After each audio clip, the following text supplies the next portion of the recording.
This week, we will be discussing teacher contracts for Texas educators.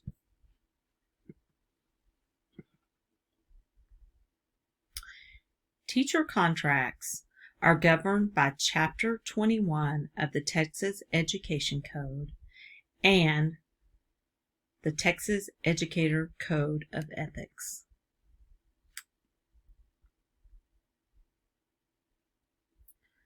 A teacher, for the purposes of Chapter 21, is defined as a principal, supervisor, classroom teacher, counselor, or full-time professional employee who is required to hold a certificate issued by the State Board of Educator Certification, as well as educational diagnosticians and nurses. There are three types of contracts in Texas: probationary, continuing, and term.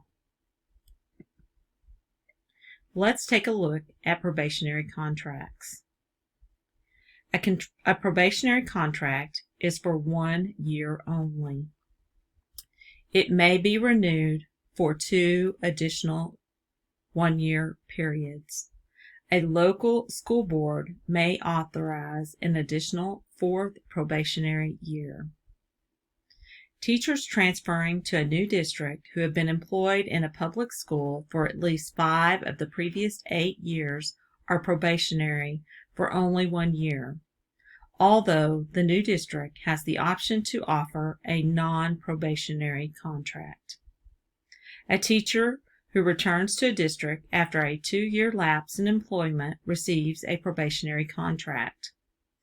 After the probationary period, the school district must place the employee on a term or continuing contract, or else dismiss the employee.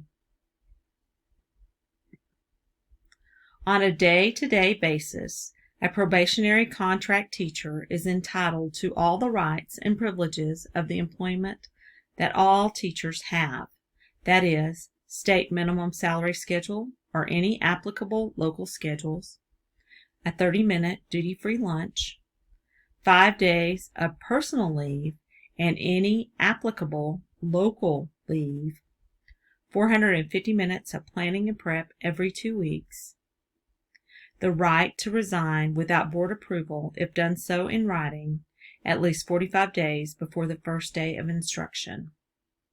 In fact, probationary contract teachers proposed for dismissal during the contract term are entitled to the same Chapter 5 hearing that a term and continuing contract teacher receives. Further, the wording of a probationary contract may not differ at all when compared to a term or continuing contract. A continuing contract is for an indefinite duration. The contractual rights last until the teacher resigns, retires, or is discharged for good cause.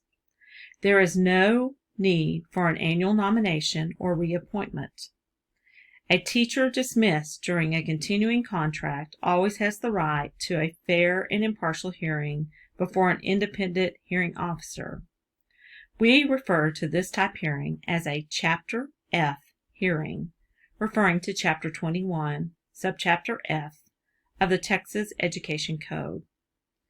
This is because there is technically no end to a continuing contract, and thus any discharge would occur during the contract term. Note, only a small percentage of Texas school districts offer a continuing contract to teachers. The vast majority of Texas school districts offer a term contract. A term contract is for a certain time, usually 1 or 2 years.